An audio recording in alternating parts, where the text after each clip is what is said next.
اللہ کے مبارک نام سے جو بڑا مہربان بہت زیادہ رحم کرنے والا ہے۔ اللہ کے پاک کلام قرآن مجید میں سورہ البقرہ کی 2 آیات میں نے تلاوت کی ہیں۔ ان کا مفہوم اس طرح ہے: اے لوگو، تم اپنے مالوں کو غلط طریقے سے نہ کھانے کی کوشش کرو، اپنے مالوں کو باطل طریقے سے کھانے کی کوشش نہ کرو۔ یہی مال حرام طریقوں سے کھانے کے لیے تم لوگوں کو کھینچ کر حکمرانوں کے پاس لے جاتے ہو اور اس میں غلط طریقوں سے کوشش کر کے مال حاصل کرنے کی کوشش کرتے ہو۔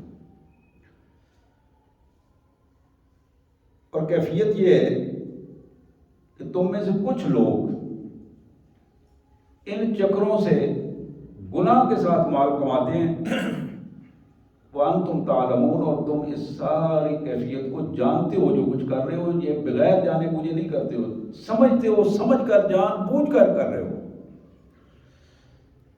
دوسری آیت مبارکہ جس کا مفہوم اس طرح ہے کہ اے ایمان والو، جو کچھ ہم نے تمہیں رزق عطا کیا ہے اس میں پاکیزہ رزق کھانے کی کوشش کرو، تلاش کرو پاکیزہ رزق کو اور اسے استعمال کرو۔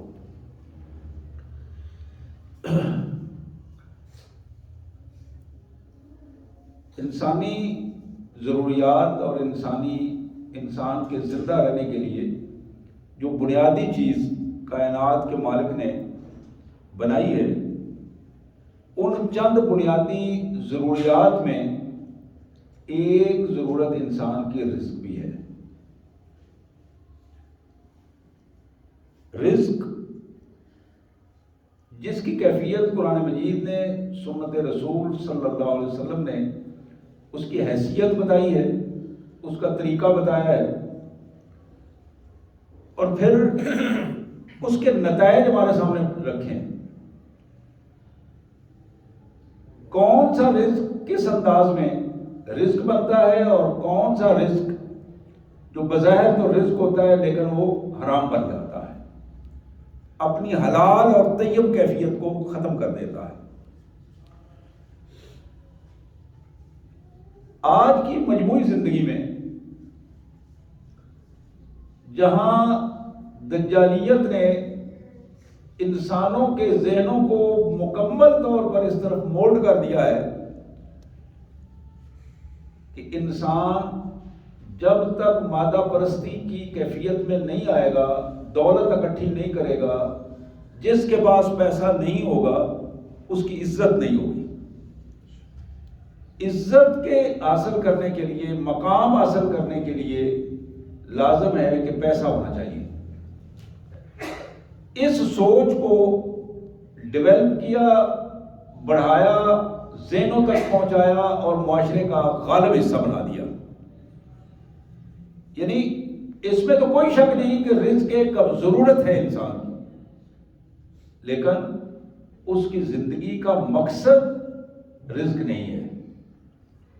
زندگی گزارنے کی ضرورت ہے، لیکن اس کے جینے کے لیے رزق لازم نہیں ہے کہ رزق لازماً موجود ہو تو اس کے علاوہ اس کو عزت کی زندگی نہیں مل سکتی۔ نبی محترم سید کائنات صلی اللہ علیہ وسلم نے، بخاری اور مسلم کی ایک بڑی معروف حدیث ہے، آپ نے فرمایا کہ اللہ تعالیٰ نے میرا رزق میرے نیزے کی انی میں رکھا ہے۔ جب میں اللہ کی رضا کے لیے میدان جہاد میں نکلتا ہوں، اللہ تبارک و تعالیٰ جہاں جہادی قوت ہمیں عطا کرتے ہیں وہاں ہر طرف سے رزق کے کھلے ذرائع اللہ تبارک و تعالیٰ ہمیں عطا کرتے ہیں۔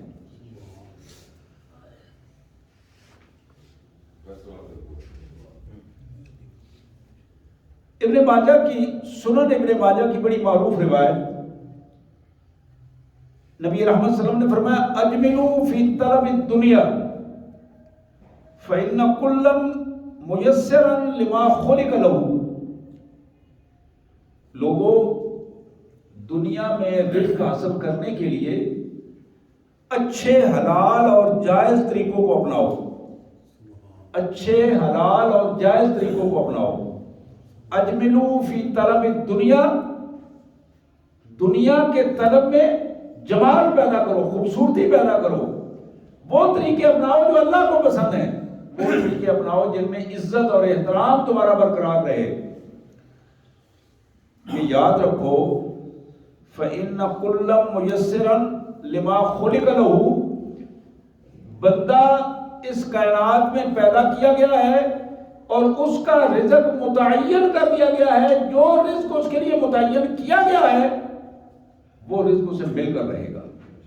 لما خلق لہ،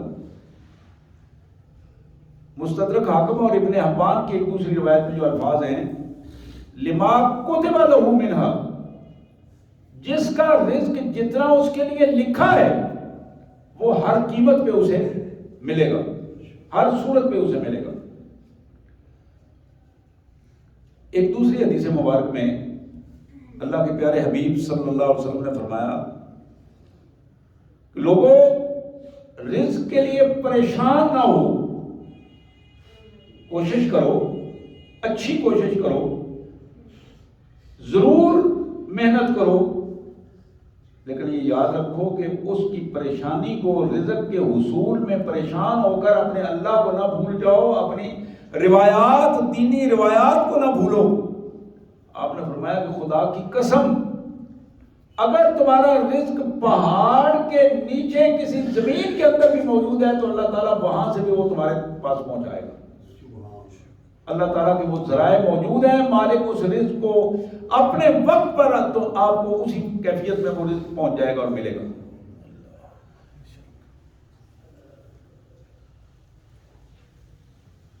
سید کائنات صلی اللہ علیہ وآلہ وسلم کا ایک دوسرا آپ کی ارشاد جناب عبداللہ بن مسعود رضی اللہ تعالی عنہ، مستدرک حاکم نے یہ ارشاد نوٹ کیا ہے، جناب عبداللہ بن مسعود نے کہا کہ اللہ کے رسول صلی اللہ علیہ وسلم نے فرمایا لیس من عمل یقرب من الجنہ الا قد امرتکم بہ،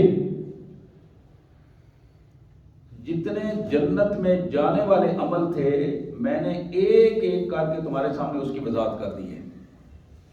جتنے اعمال جنت میں جانے والے تھے ایک ایک عمل کی میں نے وضاحت کر کے تمہارے سامنے رکھ دیا کہ یہ کام کرو گے تو جنت میں جاؤ گے۔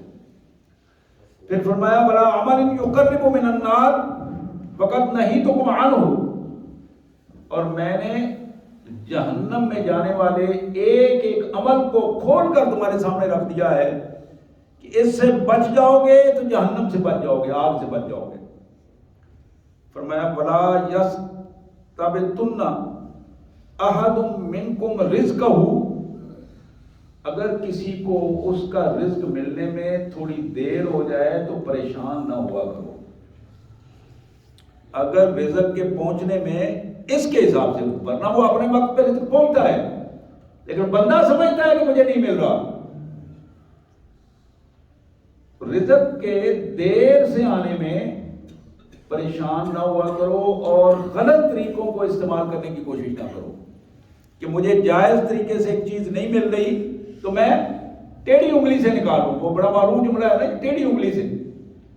اب یہ جو ٹیڑھی انگلی ہے یہی باطل پرستی کا ایک انداز ہے، اور یہی ایسے ایسی ضرب الامثال اور اقان ہمارے لیے بنائے گئے کہ جن میں آدمی آسانی کے ساتھ باطل پرستی کی طرف جانا جو ہے وہ اس کے لیے آسان راستہ بن جاتا ہے۔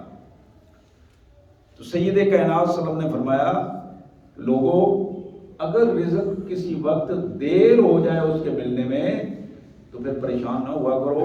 فَإِنَّ جِبْرَائِيلَ أَلْقَى فِي رُوحِهِ أَنَّ أَحَدًا مِّنكُمْ لَن يَخْرُجَ مِنَ الدُّنْيَا حَتَّى يَسْتَكْمِلَ رِزْقَهُ، جبرائیل علیہ السلام نے اللہ کے حکم سے میرے روح پر یہ بات القاء کی ہے کہ تم میں سے جو شخص بھی اس دنیا میں آیا ہے اس کے مقدر کا رزق جو طے شدہ ہے وہ اسے ضرور ملے گا، مکمل ملے گا، اس دنیا میں جانے سے پہلے پہلے وہ اپنے رزق کو مکمل کر کے جائے گا، حتیٰ یستکمل رزقہ۔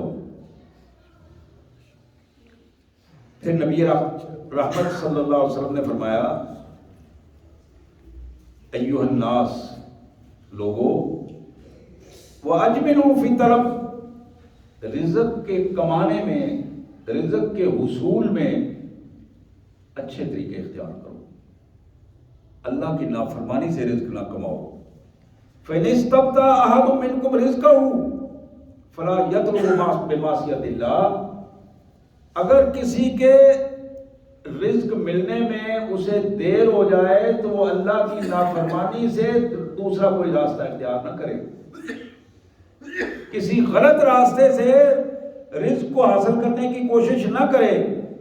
فَإِنَّ اللَّهَ لَا يَنَالُ فَضْلُهُ بِمَعْصِيَتِهِ، یاد رکھو کہ اللہ اپنی نافرمانی میں اپنا فضل جو ہے وہ نہیں دیا کرتا۔ وہ بظاہر اسے کو چند ٹکے مل جائیں لیکن وہ اللہ کا فضل نہیں ہے، بلکہ وہ الٹا اس کے لیے ذلت اور رسوائی کا سبب بن جائے گا۔ اللہ اکبر، اللہ اکبر، استغفر اللہ العظیم واتوب الیہ۔ پھر معجم طبرانی کی ایک حدیث، معجم طبرانی کی ایک حدیث مبارک، جناب ابو سعید خدری رضی اللہ تعالی عنہ کی یہ روایت، لو فر احدکم من رزقہ ادرکہ کما یدرک الموت، اگر کوئی بندہ اپنے رزق سے بھاگتا ہے، جان چھڑوا کے دور بھاگتا ہے، بعض لوگ ہوتے ہیں جنگلوں میں نکل جاتے ہیں، وہ اس کیفیت میں بالکل آبادیوں سے دور نکل جانا اور اپنی زمینیں چھوڑ دینا، اپنے کاروبار چھوڑ دینا، اور اللہ کے رسول صلی اللہ علیہ وسلم نے فرمایا کہ جس طرح موت بندے کو ڈھونڈ کر ملتی ہے، اسی طرح اس کا رزق بھی وہ جہاں کہیں بھی ہوگا وہ وہاں پہنچے گا اور اس کو وہیں ملے گا۔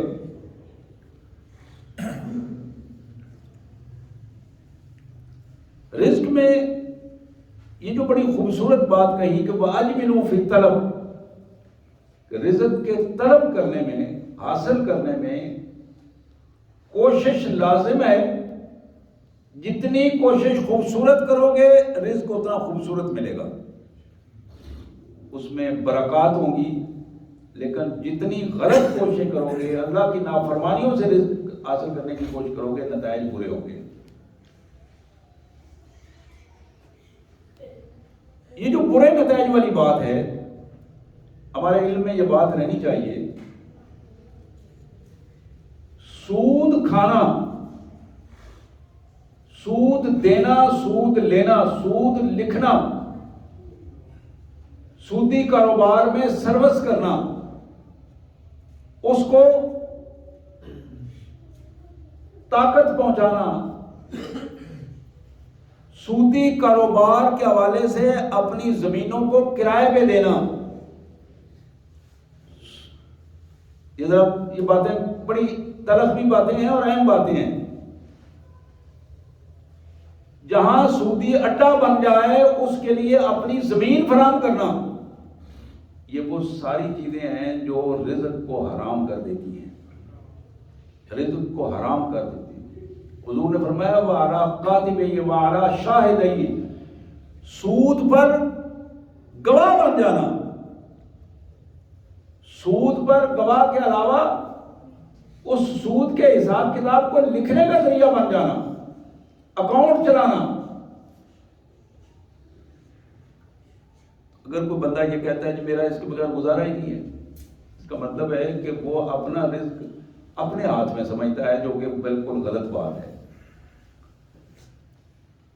میرے پیارے بھائیوں، اسی طرح اللہ کے رسول صلی اللہ علیہ وسلم نے فرمایا کہ ایک آدمی جھوٹ بولتا ہے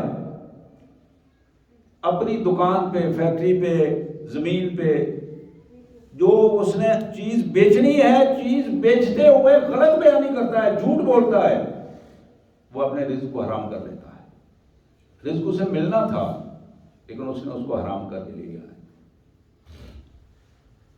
اللہ کے نبی صلی اللہ علیہ وسلم نے یہاں تک ارشاد فرمایا، بڑی معروف حدیث ہے، آپ نے فرمایا کہ اگر کوئی بندہ سودا بیچتے ہوئے قسمیں اٹھاتا ہے، زیادہ عادت اس کی بن گئی ہے، قسمیں اٹھا اٹھا کر، قسم کا مطلب ہے اللہ کو گواہ کر کے پیش کرنا، یہ میں اللہ کو گواہ کر کے یہ سودا دے رہا ہوں، قسم اٹھا کر دیتا ہے، حضور نے فرمایا کہ مال تو بک جاتا ہے لیکن اس میں برکت نہیں رہتی، برکت نہیں رہتی، برکات ختم ہو جاتی ہیں۔ تو میرے پیارے بھائیوں، یہ وہ باتیں ہیں جو بظاہر تو بڑی معمولی باتیں ہیں، کاروبار میں جھوٹ بولنا عام عادت بن چکی ہے، اور خاص کر دلالی کرنا، ایجنٹ بن جانا، غلط چیزوں کو پروموٹ کرنا، غلط انداز میں پروموٹ کرنا، یہ وہ ہمارے معاشرے کے کلنک کے ٹیکے ہیں، یہ وہ گندگیاں ہیں جو ہم اپنے رزق کو حاصل کرتے ہوئے اپنے چہرے پہ ملتے ہیں۔ وہ بظاہر ہمیں نظر نہیں آتی لیکن وہ غلاظتیں اکٹھی ہو کر بالآخر قیامت کے دن کھلے انداز میں سامنے آ جائیں گی۔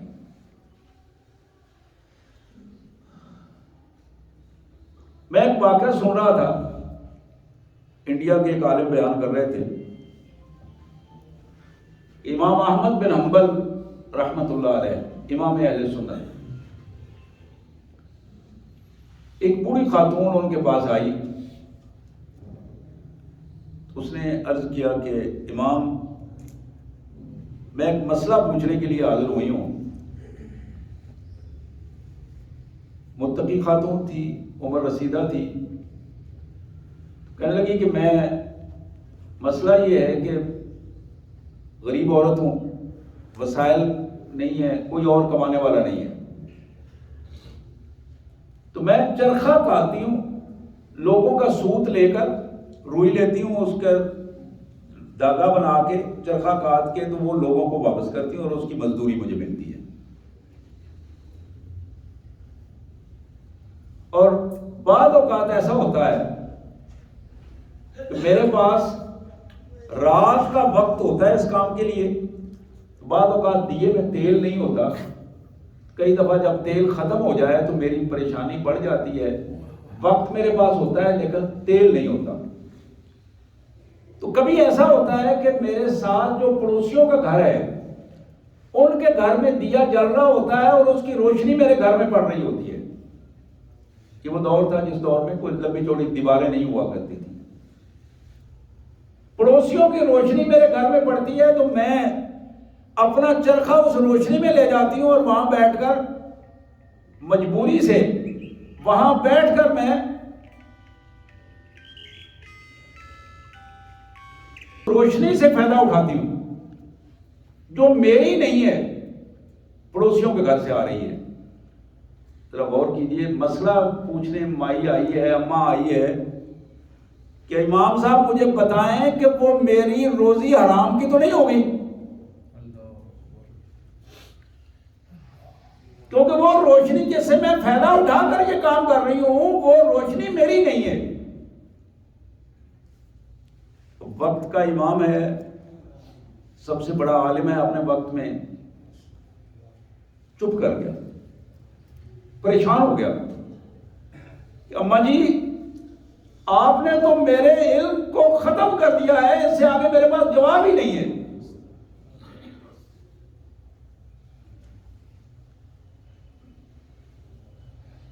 تو کہنے لگی امام صاحب مجھے بتائیں کہ میں کہاں جاؤں ابھی، اس پورے علاقے میں آپ سے بڑا کوئی عالم بھی نہیں ہے، تو میری پریشانی اپنی جگہ پر ہے۔ آپ ذرا غور کیجئے، امام صاحب نے آنکھوں میں آنسو آ گئے اور دیکھ رہے ہیں اور اماں جی کو بار بار تسلی اور دلاسے بھی دے رہے ہیں۔ تو جب وہ جانے لگی تو بلا کے کہا اماں جی ایک بات میری سمجھ میں آتی ہے، آپ جو کام کر رہے ہیں وہ کام اگر کریں تو ناجائز نہیں ہے، اس لیے کہ آپ نے اس میں کسی قسم کا ناجائز ذریعہ نہیں استعمال کیا،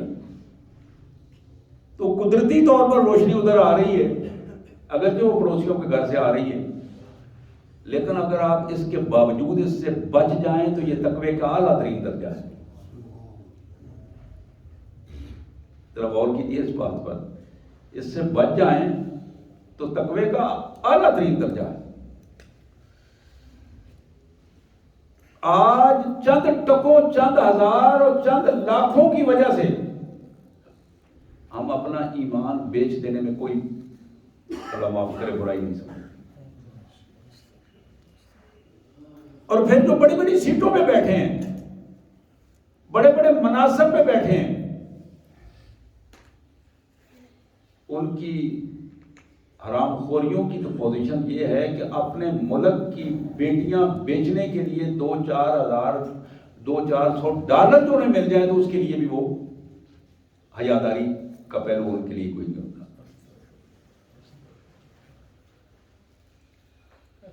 یعنی یہ ریکارڈ کی بات ہے، ریکارڈ کی بات ہے. جنرل مشرف جیسے بندے نے اپنی کتاب میں یہ الفاظ لکھے کہ میں نے کتنے 100 بندے امریکہ کے آگے بیچے ہیں، جن میں آج جو 70-80 سالہ سزا بھگت رہی ہے ہماری بہن عافیہ، اس کو بھی اس نے بیچا ہے، اور چند ہزار ڈالر کے عوض اس نے ہر بندے کو بیچا. اور انہی کی وجہ سے کفار کو یہ کہنے کا موقع ملا پاکستانی قوم اس حد تک گر گئی ہے، اگر ڈالروں کے لیے انہیں اپنی ماں بھی بیچنی پڑے تو بیچ جاتے ہیں. باتیں تلخ ہیں، لیکن یہ کرنی اس لیے پڑتی ہیں کہ ہمیں اپنے کیفیات ذہن میں رکھ کر اپنے آپ کو درست کرنا ہے. تو میں یہ عرض کر رہا تھا، جس رزق کی ہم بات کر رہے ہیں وہ رزق اللہ کے رسول صلی اللہ علیہ وسلم نے فرمایا کہ من خیر معاش الناس، بہترین رزق جسے ایک انسان حاصل کرتا ہے وہ یہ ہے کہ وہ رجل یمسک عنان فرسہ، کہ وہ اپنے گھوڑے کی بات پکڑتا ہے اور اپنی تلوار اور نیزہ ساتھ لیتا ہے اور اللہ کی راہ میں نکل کھڑا ہوتا ہے اور جہاد میں نکلتا ہے. اللہ کی راہ میں نکل کر اس جہاد سے جو اس کو رزق ملتا ہے من خیر معاش الناس، وہ سب سے بہترین رزق ہے. اسی طرح دوسرا رزق کا جو ذریعہ قرآن و حدیث نے ہمارے سامنے رکھا وہ تجارت ہے. تجارت،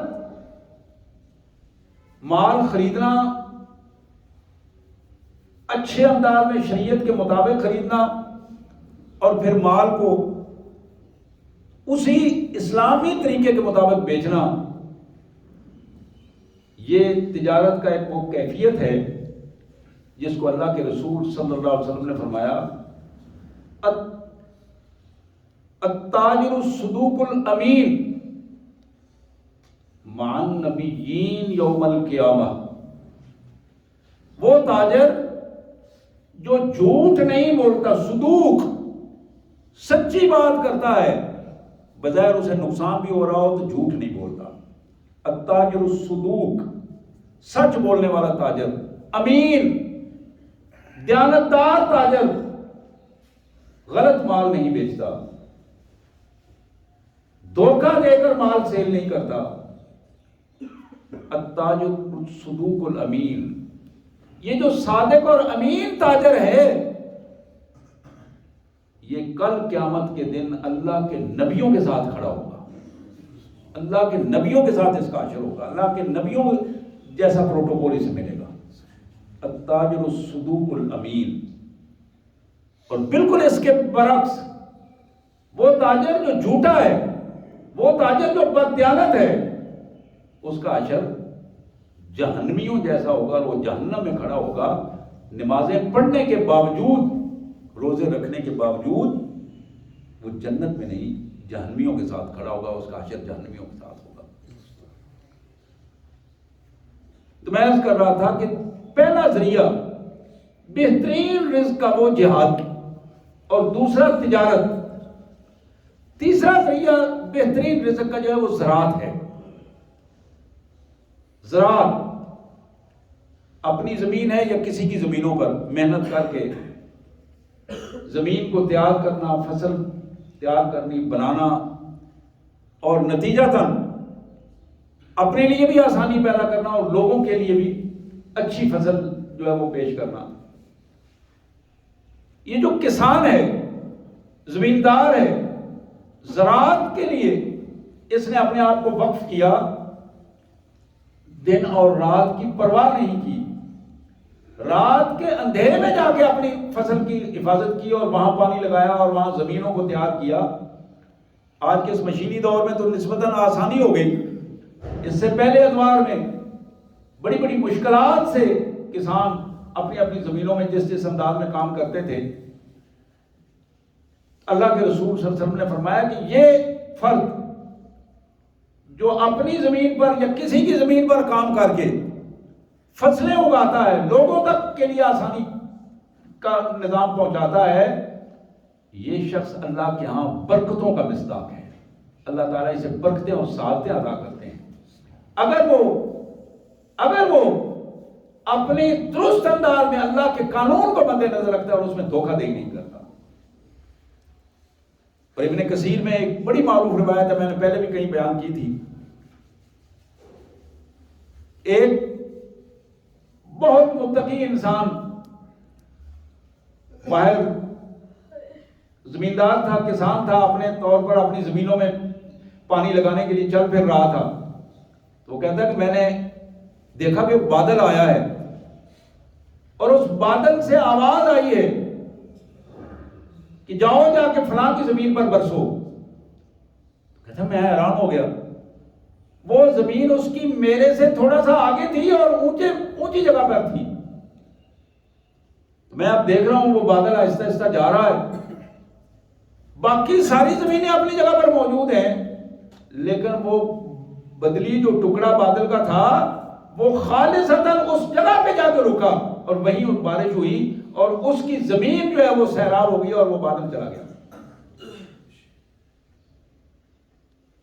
جو زمیندار، جو زراعت پیشہ فرد، کاشتکار، کسان اپنے اللہ کے قوانین کو مد نظر رکھ کے دیانتداری اور سچائی کو بنیاد بنا کر محنت کرتا ہے، اللہ تعالیٰ اس کی محنت کبھی ضائع نہیں کرتے.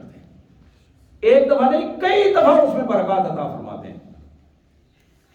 پھر اسی طرح چوتھی چیز جو رزق حلال کے کمانے میں کام آتی ہے وہ کتابت ہے. اس دور میں، آج تو یہ چونکہ کمپیوٹرائز دور ہے لیکن یہ بھی اسی کی ایڈوانس صورتحال ہے. علم کو پھیلانا، اس میں کتابیں لکھنا، اس میں کتابت کی کیفیت اور بنانا اور وہ سارا نظام، یہ وہ چوتھی کیفیت ہے جس میں اگر آدمی اپنے آپ کو لگاتا ہے تو رزق حلال کی برکات اسے حاصل ہوتی ہیں. پھر اسی طرح ملازمت کی پوزیشن ہے. جہاں بھی آدمی رزق حلال کی تلاش میں جاتا ہے اور وہ سچائی کو، دیانتداری کو، ایفاء عہد کو، اخلاق کو مد نظر رکھتا ہے، اللہ تبارک و تعالیٰ اس کے رزق میں برکتیں بھی کر دیتے ہیں. تھوڑا سا رزق اس کی ضرورتوں کو پوری کرنے کے لیے اللہ تعالیٰ اسے وسعتیں اور برکتیں عطا فرما دیتے ہیں. اور آپ نے اپنی زندگی میں دیکھا ہوگا کئی ایسے سفید پوش لوگ ہیں آج کے دور میں 20-25 ہزار تنخواہ میں اپنے گھر کا نظام بھی ان کا چل رہا ہے، بچے اسکول گوئنگ یا کالج گوئنگ ہیں وہ بھی چل رہا ہے، کوئی حرام خوری نہیں ہے، کوئی کسی قسم کی غلط حرکت نہیں ہے، لیکن اس تھوڑے سے پیسے میں اللہ تبارک و تعالیٰ اس کا نظام چلا رہے ہیں. اور کئی ایسے لوگ ہیں لاکھوں کے اعتبار سے تنخواہ ہے، رزق آ رہا ہے لاکھوں کے اعتبار سے، روزانہ آ رہا ہے، ماہانہ لاکھوں کے اعتبار سے آ رہا ہے، لیکن گھر میں پوری نہیں پڑتی، برکت نہیں ہے. ایزی کم ایزی گو، ادھر سے آ رہا ہے ادھر جا رہا ہے، سمجھ نہیں آتی. گھر میں روزانہ لڑائی ہوتی ہے، وہ فلانی چیز نہیں آئی، فلانی چیز نہیں آئی، وہ فلانی. خواہشات کی دنیا آباد ہے اور ان خواہشات کی دنیا میں غرق ہو رہا ہے پورا کا پورا معاشرہ. اور اس کیفیت میں. تو میں عرض کر رہا تھا جب ایک بندہ مومن اللہ کی مرضی کے مطابق رزق حاصل کرنے کی کوشش کرتا ہے، محمد الرسول اللہ صلی اللہ علیہ وسلم کی ہدایات کے پس منظر میں رزق کے حلال کی کوشش کرتا ہے، تو اللہ تبارک و تعالیٰ اس کے رزق میں برکتیں عطا فرماتے ہیں، سعادتیں عطا فرماتے ہیں، اس کا رزق بڑھتا ہے. اور پھر اس کی اولاد کی پوزیشن یہ ہے کہ اولاد بھی اس کی فرما بردار ہوتی ہے. یہ بڑی اہم بات ہے. رزق حرام اولاد کی تباہی کا سبب بن جاتا ہے، اولاد کی تباہی کا سبب بن جاتا ہے. اللہ کے رسول صلی اللہ علیہ وسلم نے فرمایا لا يدخل الجنہ جسد الذی غذی بالحرام. وہ بندہ جس کا جسم حرام مال سے پلا ہے وہ جنت میں نہیں جا سکے گا.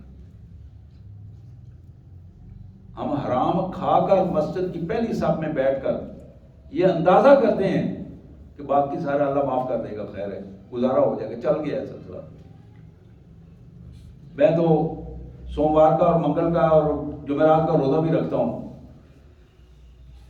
لیکن میرے بھائی جہاں عقیدہ درست ہے، وہاں عبادات درست ہیں، وہاں معاملات کے درست ہونے کی شرط جو ہے وہ بڑی اہم ہے. وہاں اخلاق کے درست ہونے کی شرط بڑی اہم ہے. ان شرائط کو ساتھ لے کر جب چلیں گے تو پھر معاملہ جو ہے وہ درست ہوگا. موجب طبرانی کی ایک روایت،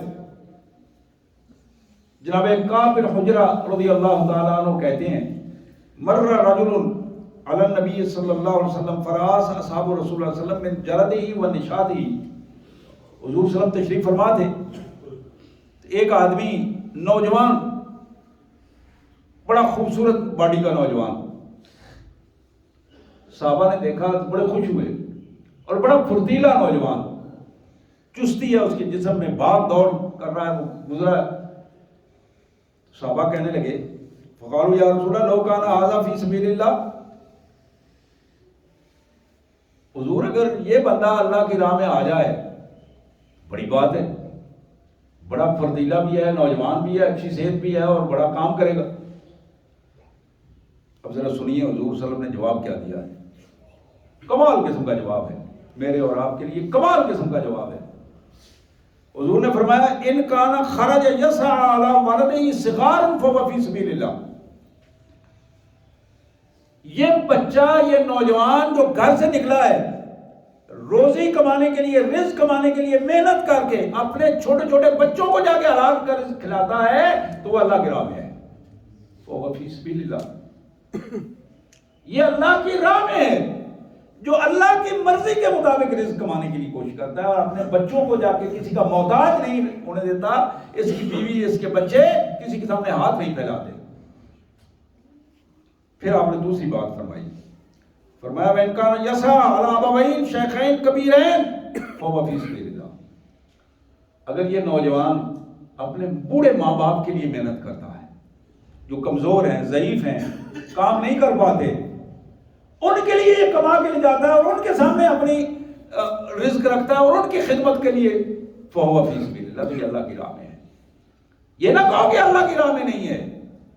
جہاں جہاد اللہ کی راہ میں ہے، جہاں نماز عبادات اللہ کی راہ میں ہے، یہ نوجوان اگر اللہ کا بندہ بن کر یہ کام کرتا ہے فَهُوَ فِي سَبِيلِ اللَّهِ. اور پھر اس سے اور آگے ایک تیسری بات فرمائی، فرمایا وَإِنْ كَانَ يُعِفُّ نَفْسُهَا، اگر یہ اپنے آپ کو لوگوں کے سامنے ہاتھ پھیلانے سے بچانے کی کوشش کرتا ہے، تو مجھے کسی کے سامنے محتاجی کا کے لیے ہاتھ نہ پھیلانا پڑے، کسی سے مانگنا نہ پڑے، محتاجی نہ ہو، میرے بیوی بچوں کو کسی کی محتاجی نہ ہو. یہ اس عفت مآبی کے ساتھ حلال رزق کما کر اپنے گھر لے جاتا ہے. میرے آقا نے فرمایا فَهُوَ فِي سَبِيلِ اللَّهِ، فَهُوَ فِي سَبِيلِ اللَّهِ. اور پھر آخر میں ارشاد فرمایا وَإِنْ كَانَ خَرَجَ يَسْعَىٰ رِيَاءً وَمَفَاخِرًا فَهُوَ فِي سَبِيلِ الشَّيْطَانِ. اگر یہ نکلتا ہے اپنے ملک میں باہر کے ملک میں، نیت کیا ہے؟ پیسہ آئے گا میں بڑی سی ایک کوٹھی بناؤں گا اور لوگوں کو بتاؤں گا کہ گھر کیسا ہے، میں بڑی سی گاڑی لے کر جاؤں گا اور لوگوں کو بتاؤں گا کہ تمہارے پاس کیا گاڑی، آؤ دیکھو، میں لوگوں کو بتاؤں گا کہ چودھری صاحب کیسے ہیں، پیسہ کس انداز میں کمایا جاتا ہے اور کس انداز میں دکھایا جاتا ہے۔ ریال دوسروں کو دکھانے کے لیے، وہ مفاخرن، اور فخر کرنے کے لیے، غرور اور تکبر کا ماحول پیدا کرنے کے لیے اگر وہ بناتا ہے، اس کے لیے محنت کرتا ہے، اس کے لیے کوشش کرتا ہے اور مال اکٹھا کرتا ہے، فَهُوَ فِي سَبِيلِ الشَّيْطَانِ، پھر یہ اس کی کاوشیں شیطانی کاوشیں ہیں، پھر اس کی کاوشیں شیطانی کاوشیں ہیں، یہ پھر اللہ کی راہ میں نہیں ہے۔ اور حضرات، جتنا رزق کمانا، رزق کے حلال کمانا، اللہ تعالیٰ نے خود ارشاد فرمایا وَأَن لَيْسَ لِلْإِنسَانِ إِلَّا مَا سَعَىٰ، جتنی محنت کرو گے اللہ تعالیٰ اس تمہاری محنت میں ملے گا وہی، لیکن محنت کرو گے تو اس میں برکت آئے گی، اس میں ساتھ ایسا نہیں ہے کہ بغیر محنت کے تم گھر بیٹھے رہو اور یہ سمجھو کہ وہ جو رزق میں مقدر میں ہے۔ ایک شخص نے پوچھا حضرت علی رضی اللہ عنہ سے کہ حضرت جب رزق مقدر میں ہے تو میں پھر کیا ضرورت ہے مجھے گھر سے نکلنے کی، میں آرام سے بیٹھا رہوں، رزق تو آئے گا ہی۔ تو آپ نے فرمایا کہ اگر تیرے مقدر میں لکھا ہوا ہی یہ ہے کہ یہ جا کے دکان کھولے گا تو رزق ملے گا، تو تم گھر منہ اٹھا کے بیٹھے رہو گے تو یہاں کیا ملے گا تمہیں؟ تمہارے مقدر میں اللہ نے لکھ دیا ہے کہ یہ فلاں زمین پہ جا کے محنت کرے گا، جتنی محنت کرے گا اتنا زیادہ ہم اس کو رزق دیں گے، تو تم ادھر بیٹھے رہو گے، وہاں کام نہیں کرو گے تو رزق نہیں ملے گا۔ وَأَن لَيْسَ لِلْإِنسَانِ إِلَّا مَا سَعَىٰ، بندہ جتنی زیادہ محنت کرے گا اور پیرامیٹرز کے اندر، حدود و قیود کے اندر اللہ کے قوانین کو کا خیال رکھتے ہوئے محنت کرے گا، وَأَجْمِلُوا فِي طَلَبِ الدُّنْيَا، دنیا اور رزق کو حاصل کرنے کے لیے جتنے دین کے حوالے سے خوبصورت طریقے ہیں وہ خوبصورت طریقے لائے گا، اللہ تبارک و تعالیٰ اتنا زیادہ اجر اسے عطا فرمائیں گے۔ اور حقیقت یہ ہے، حضرت علی کرم اللہ وجہہ نے وہ کمال قسم کا شعر آپ کا موجود ہے، رضینا قسمت الجبار فینا لنا علم وللجہال مال، ہم اللہ کی اس تقسیم پر بڑے خوش ہیں کہ اللہ نے ہمیں علم دیا ہے اور جاہلوں کو مال دے دیا ہے۔ اور آج یہ ایک بڑا بعض اوقات افراد دوسرے کو دیکھ کر اپنے آپ کو احساس کمتری میں مبتلا کر جاتے ہیں۔ اللہ کے نبی کے ساتھی بھائی جناب علی کرم اللہ وجہ نے فرمایا کہ یہ احساس کمتری نہیں، اور اللہ کا شکر ادا کرو کہ اللہ نے تمہیں دین کی سوچ دی ہے، علم دیا ہے اللہ تعالیٰ نے تمہیں، ورنہ باطل پرست جو ہیں ان کے پاس دنیا ہے تو وہ دنیا ان کے بگاڑ کا سبب بن رہی ہے۔ اور اس سے آگے بات یہ ہے فَإِنَّ الْمَالَ يَفْنِي عَنْ قَرِيبٍ، مال تو ہے، خالی ہاتھ آئے تھے خالی ہاتھ جانا ہے، وہ جلد ختم ہو جائے گا۔ وَإِنَّ الْعِلْمَ يَبْقِي لَا يَزَالُ، علم تمہارے ساتھ ساتھ جائے گا، موت میں بھی، قبر میں بھی، حشر میں بھی۔ اللہ سے دعا ہے اللہ تبارک و تعالی ہمیں اس دنیا میں رہتے ہوئے اپنی فرما برداری میں زندہ رکھے اور فرما برداری کے ساتھ رزق حلال کو حاصل کرنے کی توفیق عطا فرمائے، اور حرام کوششوں، حرام رزق اور حرام کاوشوں سے اللہ تعالیٰ ہمیں پناہ عطا فرمائے۔ باقی دعوانا الحمدللہ رب العالمین۔